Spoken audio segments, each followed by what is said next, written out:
नमस्कार साथियों, हम देख रहे हैं कनुप्रिया, धर्मवीर भारती द्वारा लिखा गया ये काव्य। और आज हम देख रहे हैं किस प्रकार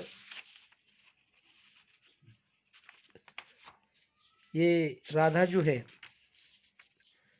एक प्रश्न ये कृष्ण को संबोधित करती है और संबोधित करते हुए कह रही है, प्रश्न पूछ रही है।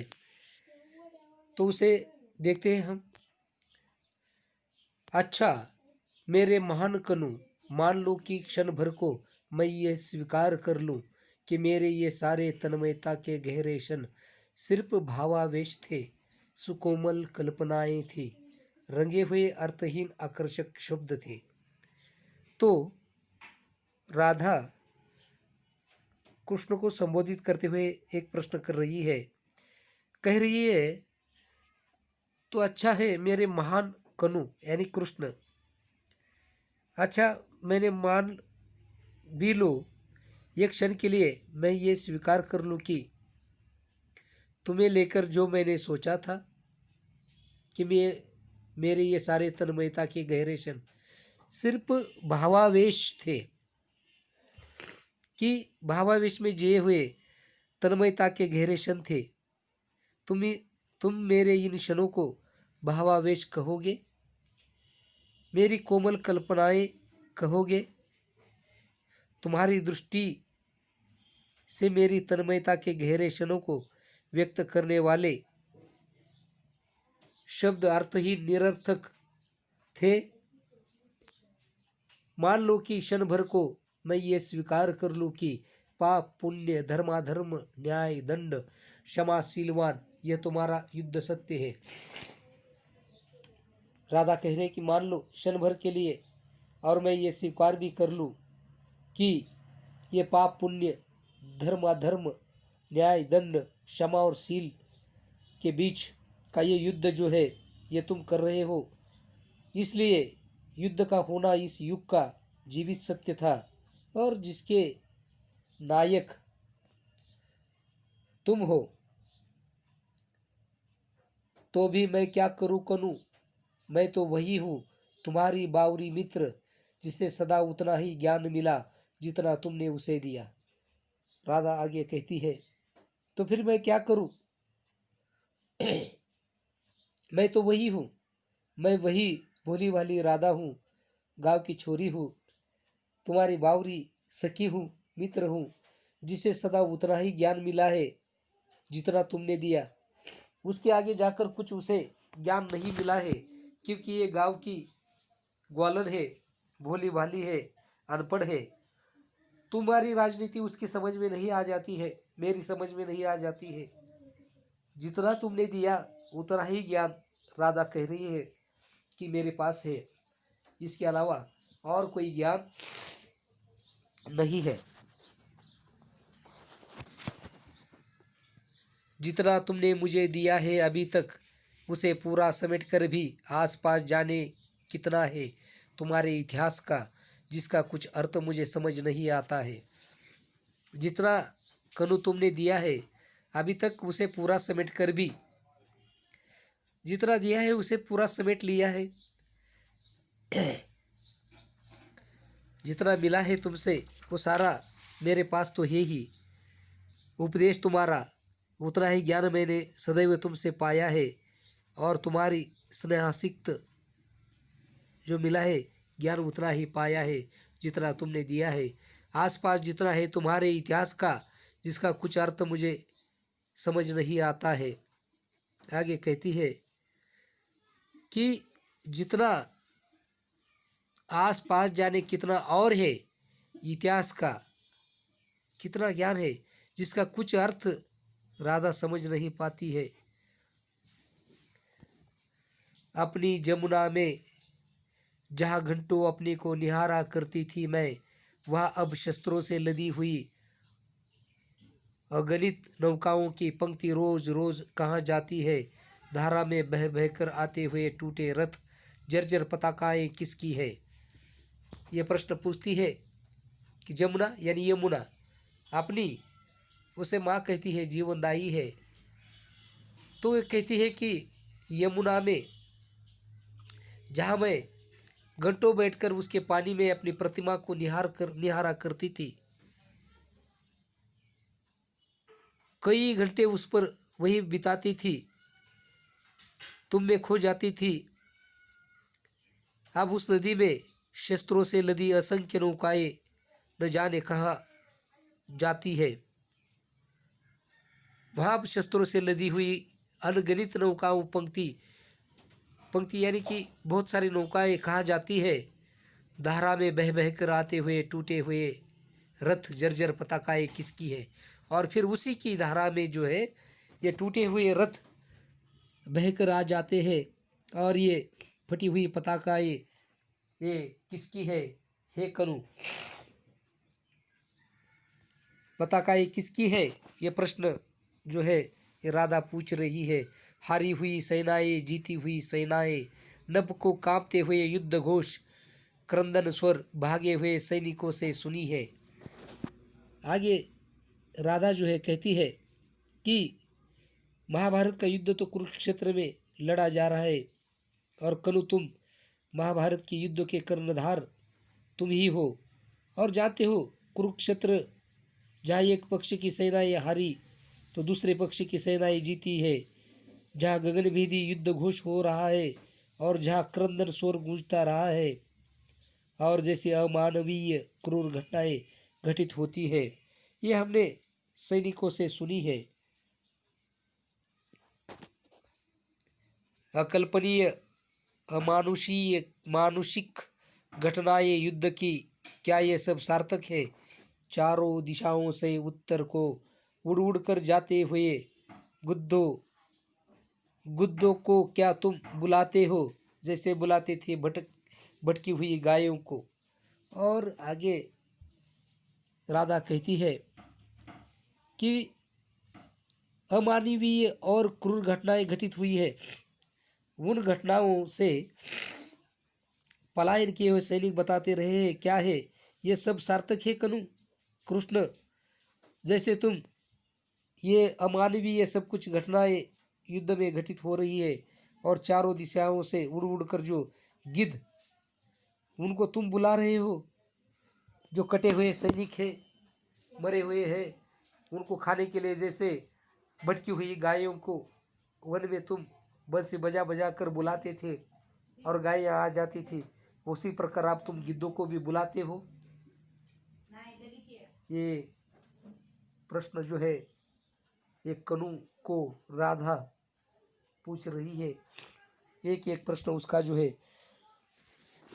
आगे देखिए, जितनी समझ तुमसे अब तक पाई है कनु, उतनी बटरकोर भी कितना कुछ है जिसका कोई भी अर्थ मुझे समझ नहीं आता है। राधा कह रही है इतनी समझ तुमसे ही मैंने पाई है हे कृष्ण, उतनी ही बटोर कर संजोग कर मैंने ली है, जितना कुछ जिसका कोई भी अर्थ मुझे समझ नहीं आता है। कि जितना ज्ञान तुमसे पाया है बटोर कर लिया है, अब जान गई है राधा की मैं जान गई हूँ कि बहुत कुछ है तुम्हारे पास जिसका कोई भी अर्थ मैं समझ नहीं पाई हूँ। और बिल्कुल सही है, कृष्ण को कौन समझ पाता है कि उसके मन में आगे की क्या चल रही है, तो राधा क्या समझेगी। अर्जुन की तरह कभी मुझे भी समझा दो, सार्थकता है क्या बंधु, मान लो कि मेरी तन्मयता के गहरे क्षण रंगे हुए अर्थहीन आकर्षक शब्द थे, तो सार्थक फिर क्या है कनु। पर इस सार्थकता को तुम मुझे कैसे समझाओगे कनु। और राधा प्रश्न पूछ रहे हैं अर्जुन की तरह कभी मुझे भी तुम समझा दो, मेरे जो तन्मयता के गहरे क्षणों में उनको अनुभूत ही नहीं किया है। हे कनु हे कृष्ण, जिस तरह तुमने अर्जुन को कुरुक्षेत्र में संबोधन किया था, युद्ध के मैदान में अर्जुन को युद्ध का प्रयोजन उसकी सार्थकता का ये जो पाठ पढ़ाया था, वैसे तुम भी मुझे समझाओ। यदि मेरी तन्मयता के गहरे क्षण तुम्हारी दृष्टि से अर्थहीन परंतु आकर्षक थे, तो तुम्हारी दृष्टि से सार्थक क्या है? तो इस पर सार्थकता को तुम मुझे कैसे समझाओगे कनु? यदि मेरी तन्मयता के गहरे क्षण तुम्हारी ही दृष्टि से अर्थहीन है। राधा कह रही है कि मेरे तन्मयता के जो तुम्हारे साथ बिताए हुए क्षण थे, अगर वो तुम्हारे लिए निरर्थक है तो सार्थक क्या है? हे कनु, हे कृष्ण, तुम मुझे बता दो। आगे बढ़ते हैं। अर्थहीन शब्द, ये जो है राधा जो है, ये राधा का चेतन मन अवचेतन मन को संबोधित कर रहा है। चेतन का मतलब जो हम अभी है प्रेजेंट, और अवचेतन अनकॉन्शियस। अनकॉन्शियस को चेतन मन अब समझा रहा है, बता रहा है, संबोधित कर रहा है। क्या? शब्द शब्द शब्द मेरे लिए सब अर्थहीन है यदि वे मेरे पास बैठकर तुम्हारे कांपते अधरों से नहीं निकलते। शब्द शब्द कर्म स्वधर्म निर्णय दायित्व। देखिए, शब्द शब्द जो है, ये जो है अर्थहीन। कनु, युद्ध की सार्थकता को तुम मुझे कैसे समझाओगे? मेरे लिए सब अर्थहीन है। यदि वे मेरे पास बैठकर, ये राधा अपने ही अवचेतन मन को संबोधित कर रही है कि मुझे कैसे समझाओगे? सार्थकता को बताने वाले शब्द मेरे लिए अर्थहीन है। कि सार्थकता को बताने वाले जो शब्द उसके लिए अर्थहीन है। तुम्हारे कांपते अधरों से नहीं निकलने वाले शब्द शब्द, और तुम्हारे होठों से अधरों से कांपते हुए निकलते शब्द शब्द, ये शब्द कर्म स्वधर्म निर्णय और दायित्व जैसे शब्दों को बोलते सुना है मैंने बार बार। तुम्हारे मुंह से, तुम्हारे अधरों से ये बार बार शब्द निकलते हैं। मैंने भी गली गली सुने हैं ये शब्द। अर्जुन ने इनमें चाहे कुछ भी पाया हो, मैं इन्हें सुनकर कुछ भी नहीं पाती प्रिय। सिर्फ राह में ठिठक कर तुम्हारे उन अधरों की कल्पना करती हूँ जिनसे तुमने ये शब्द पहली बार कहे होंगे। राधा कह रही है, अरे ये कर्म स्वधर्म निर्णय दायित्व जैसे शब्दों को तुम्हारे अधरों से बोलते हुए मैंने कई बार सुना है।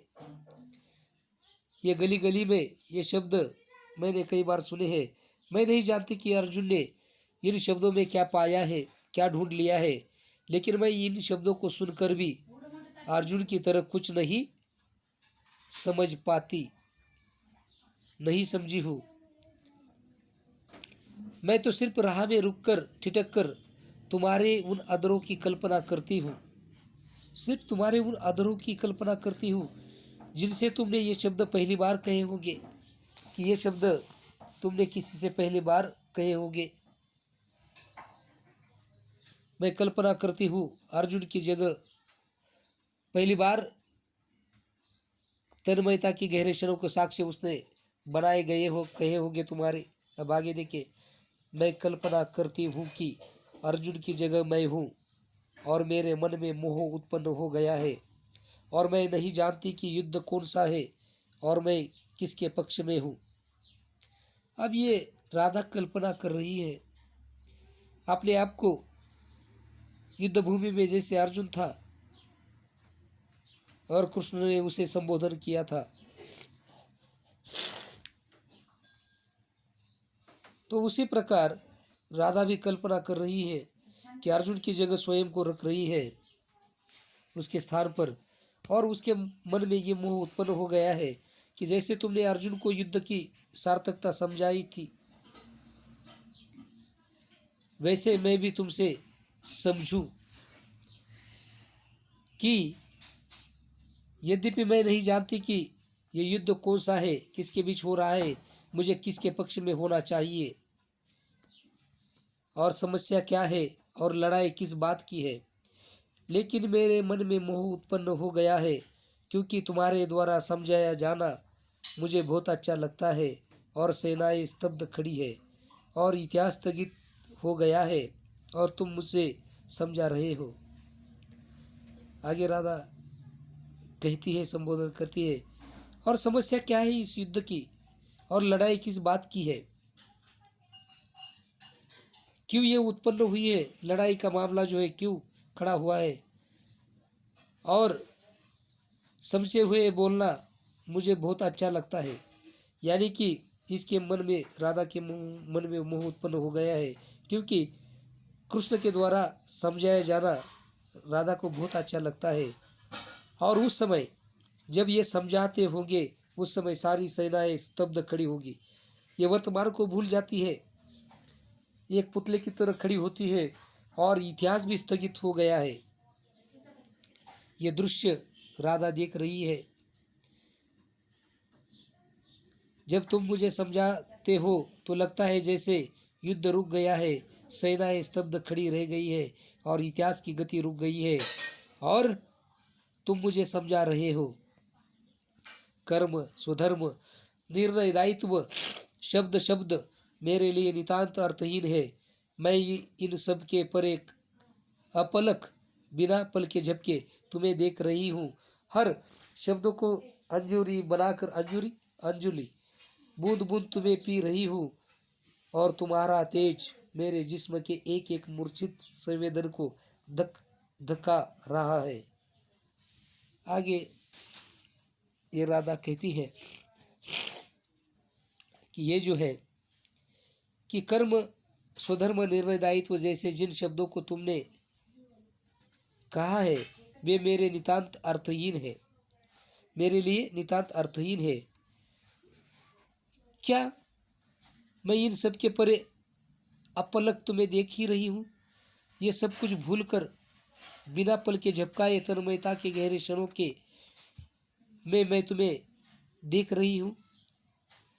इन शब्दों के परे मैं तुम्हें अपनी तन्मयता के गहरे क्षणों में देखती हूँ कि तुम प्रणय की बातें कर रहे हो। देखिए कल्पना क्या कर रही है राधा। क्या ऐसे समय ये युद्ध विद्ध कुछ नहीं है, शब्द शब्द जो है ये सारे प्रणय के ही शब्द बोल रहे हैं कृष्ण। प्रणय के एक एक शब्दों को तुम समझा रहे हो, और उन शब्दों को मैं अंजुलि बनाकर पी रही हूँ। तुम्हारा संपूर्ण व्यक्तित्व मेरे ऊपर जैसे छा गया है, और जैसे तुम्हारा सारा व्यक्तित्व जो है मेरे ऊपर छा गया है। आभास होता है जैसे कि तुम्हारे जादू भरे होठों से एक एक शब्द रजनीगंधा के फूलों की तरह झर रहे हैं, और जिसमें कि एक एक मूर्छित संवेदन को धकधका रहे, उसमें चेतना जगा रहे हैं। और तुम्हारे जादू भरे ओंठों से रजनीगंधा के फूलों की तरह टप टप शब्द झर रहे हैं, एक के बाद एक, कि तुम्हारे होठों से जो शब्द रजनीगंधा के फूलों की तरह झर रहे हैं, एक के बाद एक टप टप शब्द झर रहे हैं, एक के बाद एक, और ये अंजुलि में पकड़कर उसे पी रही है। कर्म, स्वधर्म, निर्णय, दायित्व मुझ तक आते आते सब बदल गए हैं। मुझे सुन पड़ता है केवल राधन राधन राधन। और राधा कहती है कि कर्म, स्वधर्म, निर्णय, दायित्व मुझ तक आते आते सब बदल जाते हैं। मुझे तो ये शब्द इस तरह सुनाई देते हैं जैसे राधन राधन राधन। तुम्हारे द्वारा कहे जाने वाले शब्द असंख्य है, संख्यातीत है, अगिनत है, लेकिन उनका एक ही अर्थ है, मैं, केवल मैं। अब बताओ, एक एक शब्द तुम्हारे शब्द अगणित है कनु, संख्यातीत है, पर उनका अर्थ मात्र एक है, मैं, केवल मैं। फिर उन शब्दों से मुझी को इतिहास कैसे समझाओगे कनु? अब बताओ तो कनु, इन शब्दों से तुम मुझे इतिहास कैसे समझाओगे? क्योंकि तुम मुझे तो राधर राधर ही सुनाई देता है, तो मुझे इतिहास कैसे सुनाओगे? मेरी तन्मयता के गहरे क्षणों में जिए गए वे शब्द ही मुझे सार्थक लगते हैं। यहाँ पर धर्मवीर भारती द्वारा लिखे गए ये काव्य जो है कनुप्रिया साथियों यहाँ पर समाप्त होता है। आपके मन में कोई भी प्रश्न हो ज़रा इसे गौर से पढ़ लेना, सुन भी लेना। आपके पास किताबें होनी चाहिए, तभी आप इसका अच्छी तरह से रस ग्रहण कर सकते हैं, समझ सकते हैं। इसी के साथ धन्यवाद।